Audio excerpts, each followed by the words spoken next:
Don't swipe. Do you want to know how to control a low energy nuclear reactor? We're going to do that in this video because I've got my LENR reactor about to be hooked up with its user interface. You'll want to see this. What is the LENR reactor, you may ask? Well, it stands for low energy nuclear reactions. And what I'm trying to do is take a nickel colloidal suspension in water that is acoustically agitated with a standing wave that's creating cavitation and sonoluminescence and crushing down on that hydrogen loaded metal lattice. And that anecdotally can create excess heat. Now, this is a very controversial topic. It could involve condensed matter. It could involve some other things that are like right on the edge of what we know in physics, could be labeled as fringe. But there are countless examples of excess heat being generated in this type of mixture, let's say. It could all be junk science. I don't know, to be honest, but I'm investigating it empirically because I want that data. And best of all, this is open source, okay? So you can go to the repo on GitHub, make one of these, take your own data, look at my data, all that good stuff. We're moving right along with this design. So what we're doing now is we're taking a Raspberry Pi and we're going to control the user interface with this. We're going to talk to a microcontroller board with the Raspberry Pi, and the microcontroller board is going to control the very accurately timed low-level microcontroller-y type stuff, right? Like creating a square wave that runs our actual acoustic piezos, these guys. That's what creates the standing wave that crushes the metal lattice. Crush! What we're going to do with the user interface that's run by the Raspberry Pi is that's going to have a touch screen so we can see the data as it comes in. We can start and stop stuff. We can generate recipes, if you will. We can know what's in there so that that data gets into the CSV file that we're going to process later with Python code. And we're going to be looking for these temperature trends. So here's the idea. Let's say that we have a recipe that's hydrogen-loaded nickel. It's at a certain frequency in the water, and we go ahead and we don't have any other electrolytes or anything in the water, let's say. We just want to get a baseline. We will run that data series. Let's say we let it run for 8 hours or a day or something like that. We're going to get a temperature trend. Then we're going to change the recipe, run it again, get a temperature trend. Obviously, we'll do a baseline where we just have water, do a temperature trend, right? We're going to get all of these trends and look for anomalies. And where we see anomalies, we're going to zero in on those anomalies and expand on those variables with more data sweeps. And by zooming in and data sweeping forever, basically, we're going to eventually expose something if there's something there to expose. And where it gets a little weird is we might have to do some crazy frequency stuff. We might have to have like phase lock loops getting it like right next to or adjacent to a certain frequency. There's tons of chemical recipes we could put in this device. So there is no shortage of things to test here. And again, I'm not approaching it from theory, I'm approaching it from the bottom up. Try recipes, run them, see what happens. So it might take a while to get some data, but it's going to be a fun journey along the way. This is all open source, as I said. And if you have questions, you can just ask me about it. I respond to DMs all the time. Without further ado, let's figure out what the heck is up with my Raspberry Pi. We gotta get this thing running again. A couple weeks ago, I tried to run this Raspberry Pi that I had brought up with a Hello World program many videos back, and it just seemed like everything was dead. The little LED was flashing on the Pi, so I was like, oh, maybe there's something going on there, but I thought the SD card was corrupted. Turns out the HDMI monitor that I had at my desk was completely fried, and I think it's due to a 50,000 volt circuit I was testing within a few inches of that cable. Something didn't like it in that monitor. So, new monitor, same Raspberry Pi, same SD card. Let's roll. All right, DIN rail mount, 5 volts, micro HDMI to the screen. Let's see what happens here.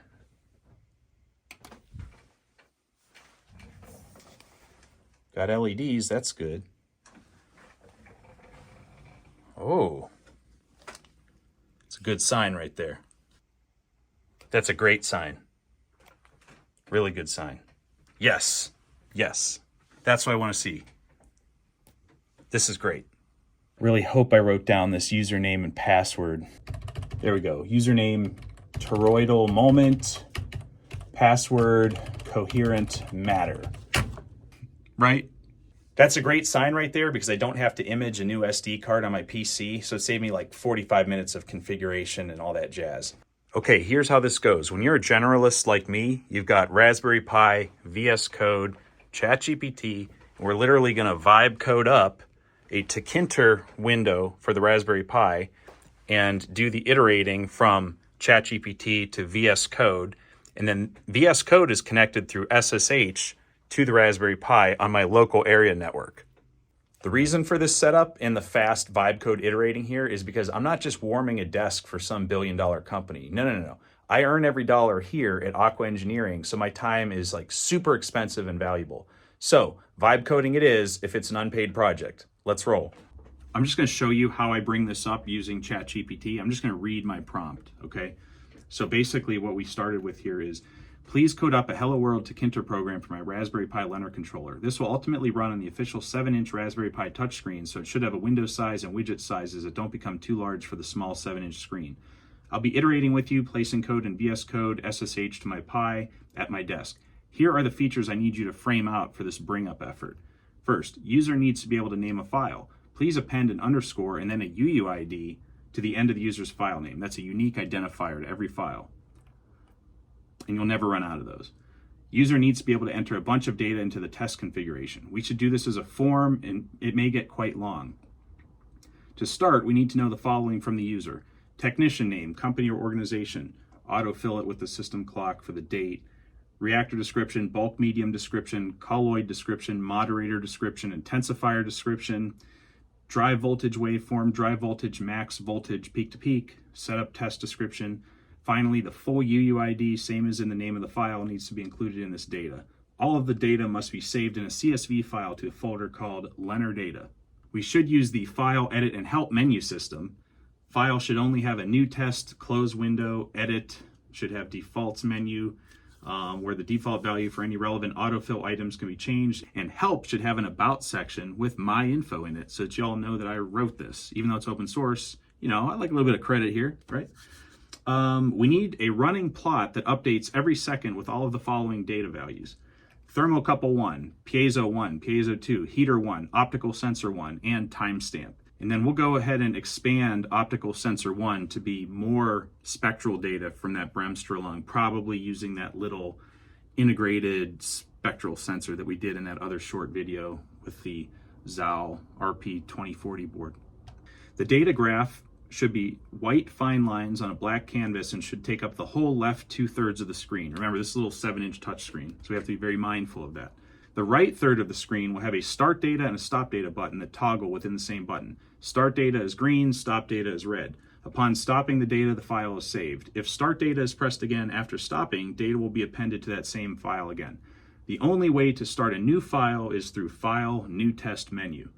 You might want to use pack left to right within the main program window and then pack buttons and labels in the right frame vertically.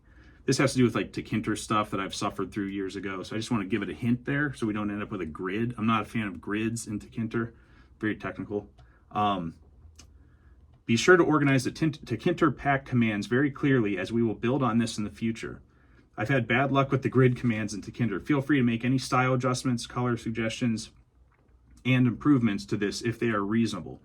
The interface should have a scientific, industrial, or medical aesthetic and not look like a trendy or hip toy, okay? So all you graphic designers out there, just chill.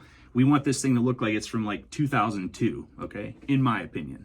All right, we run it and boom, we've got 174 lines of code. Let's get this in the Pi, see if anything chokes. If it does choke, we're gonna take those error messages, copy and paste them back into ChatGPT 04 mini high and let it fix its own errors.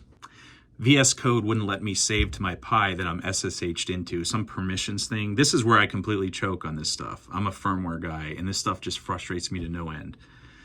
I had to do this like sudo chown-r, who am I, home, LENR, chmod-r stuff.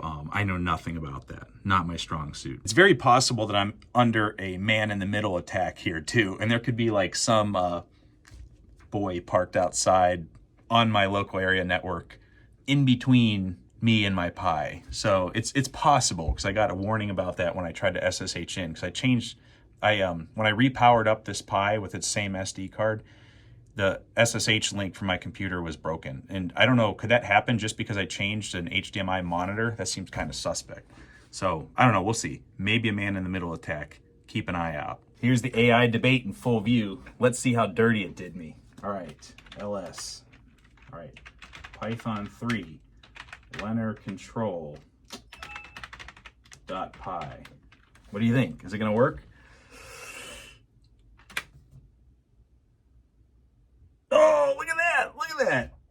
Holy shit. Oh man. What? What? Swear to God, that was the first prompt, first code from 04 Mini High, right? It's May of 2025. When I was working on the barrel CNC stuff, it took me a long time to get that first window up and to get everything packed in there. It took a long time. This is nuts. Again, the AI haters, I realize if you're an artist, you don't like that it's ripping off someone's style. Okay, fine. For those of us who are building the future, that's what AI does. That was like, you know, a 100th of the effort, maybe even like a 1,000,000th of the effort, if you think about the actual time it took to bang out that code. Other thing I gotta say is, like, if we're not doing the technology thing, then I've got to buy a cabin in the woods right now and put on a hoodie and sunglasses. That's the only other way it could go, right? So it's either we embrace that future or we try to roll it back somehow, which involves like cataclysm. I don't think we want that future. Let's see what happens if we do start data. Please start a new test first. Okay. New test. Okay. Start data. Whoa. Whoa. Now there's no data, so that kind of makes sense. But we're going to have to work on that a little bit, get rid of the grid. Stop data. Data saved. Okay. Was the data saved? Let's go up here into LENR data. Oh, look at that. There's a file there. Let's just open it. Okay, we've got CSV file with data there. And because I didn't enter all that stuff, there's nothing there in those fields. So this looks good so far. There's the name that I typed in, Hello World 1, and then there's a UUID. So that's a unique identifier for that file. That way, if we get in the heat of making a bunch of different files, we don't have the same file name and inadvertently overwrite one of them. Okay, so that graph wasn't graphing, so I went back to ChatGPT and gave it some better prompts in that area, and it spit out 232 lines of new code instead of 175, and we're gonna run it. Oh, there's an error. Okay, now we're gonna feed this error back into ChatGPT and iterate the code one more time. Looks like we just needed a close parenthesis, and it's very weird. That's the first time I've seen that simple of a syntax error in ChatGPT code. So it usually gets like high-level stuff wrong. Now we're getting like syntax errors wrong, but let's see if it fixed it. Maybe, maybe not. Oh, there we go. Let's say hello world 2, and let's just see if we still need a new test. Okay, start data. There we go. Okay, it is running. So a little clunky as far as like starting a new test and entering and then also starting a test. I'll work through that with the prompt engineering, and this is just like faux data because I probably put in like dummy variables for that. But there we've got our temperature, our thermocouple, piezo 1, piezo 2, our heater, and then that is our Bremsstrahlung sensor right there. And we'll eventually expand that out into other wavelengths. So the idea is that as this is running, we'll see trends if something's going up or down really weird, or we tweak something on frequency and all of a sudden we see like a wavelength show up that's very interesting. We will capture all this data into a CSV file and we can go back and parse through it with Python code later. So this is great progress. Now let's go ahead and put this on the control box. Just me, an electrical engineer with my Raspberry Pi swag, heading back to the LENR reactor, the nickel colloidal suspension reactor that hopefully does something. And the best way you could help this channel is to like, share, subscribe, all the things. And I would really appreciate that. Thank you. Glad you didn't have to witness this. I just did a very, very sketchy, gnarly right angle bend on that flat flex connector going into the touch screen there. I was very careful, but it still scares me to bend something that's attached to a surface mount component because you can rip those traces right off the board. Let's put our screws back in. I think this is called a dinner plate for the Raspberry Pi. Funny name. Colorful names. You know, as much as I love the Raspberry Pi swag, I don't know, this is just a much better setup. This K400 Logitech keyboard, this is much better. So there's the little dongle, there's the keyboard, there's the touchpad. Next, we gotta get 5 volts to this touchscreen board. And the way that I typically do this is I solder 18 gauge wires right to that little header right there. That way we avoid noise issues. I've had tons of noise issues using those like little DuPont connectors on here. Don't do that. You just don't get enough current and you have tons of signal issues. So soldering these is the way to go. And I'm going to use my old school, we're going back, throwing it back to Radio Shack here. I bought this soldering iron in Henderson, Nevada in 2009. Very old, but it works great. I do prefer Weller though. Quick tangent story while my soldering iron heats up, because I got to tell this. If you ever want to move to Las Vegas, you're not going to spend your time on the strip, okay? It's not like a vacation. What it is you move there because of the beauty of the desert. And especially if you're into geology, you move there if you're like a rock hound, because there's just like gold, silver, all kinds of ores, all kinds of crystals, everything scattered around the desert outside of Vegas. So don't spend your time on the strip if you move there. You can visit California, get like a small dose of California, and go to Colorado, do fun stuff up there. Go to like, Arizona's amazing. Go to like Chloride, Arizona. There's some amazing places to explore. The sky is like the bluest sky I've ever seen in that part of Arizona. But yeah, you move to Vegas if you're not insane in the brain. You move there for the desert and the beauty of nature, not for the strip. Although the strip's fun.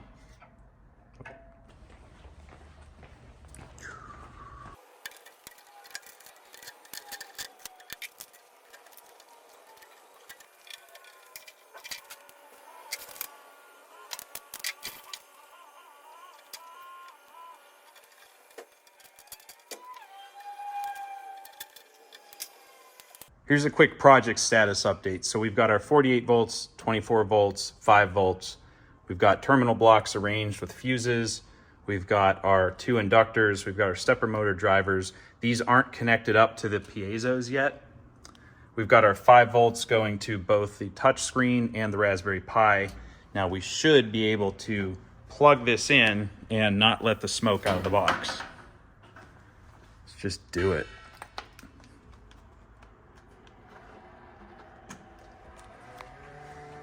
Oh, that looks good.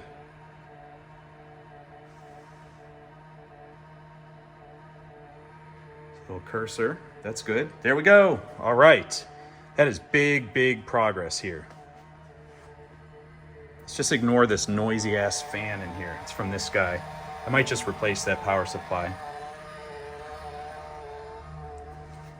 There's our cursor. There's our little man on the boat. And this is good. This is good stuff. So we should be able to open up our little terminal here. Oops. I don't know what that's about. Okay. Oh, I see. I've got to shut off that on-screen keyboard. But if I just do like ls, there's all of our goodies. So we want to do like, let's see, Python 3, LENR, capital C, ONTROL .py, right? Python 3 LENR control.py, enter, and it should bring up the application.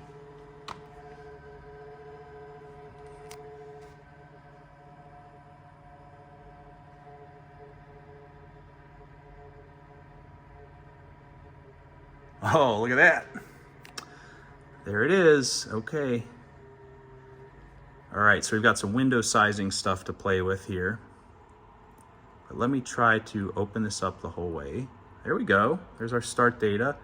So let's do this. File name, let's do hello world 3. Actually, I think first we got to do new test, right? Okay, good. Created the file. Got to work on that. Now, start data. Let's see what happens. All right. All right, so this is the first that we're seeing our data gathering next door to the Sonoluminescence Reactor. So it's not real data yet, it's just faux data, but you can sort of get a picture for where we're headed with this. That would be like stop data gathering, save all the data to a file. Here's how it's being powered from the inside. That's what's making it run. So next steps are going to be to add the sensor suite to an ESP32 that's going to live in here, or an RP2040 microcontroller. Haven't decided which one yet, or maybe a couple microcontrollers. Those are going to talk to the Pi, and then those are going to go through this conduit here That's where the cables will attach to our reactor. And then we have a whole fluid and gas system to set up here too, but we're not going to worry about that yet. It's going to connect to those tanks potentially. I'd say this is some big progress here, all right? Even though it's our faux data on our 7-inch touchscreen, this is big progress because we've got our Raspberry Control Linux system running and we're saving CSV files. So we're getting very close to getting real data. Stay tuned. Thank you so much for watching. If you're on YouTube, you should check out my TikTok. It's I2C_Jason. There's a lot of extra good stuff there. If you're on TikTok, check out YouTube because that's where the longer videos are going. And there's Instagram and LinkedIn and all this other stuff, right? Thanks so much for watching. Adios.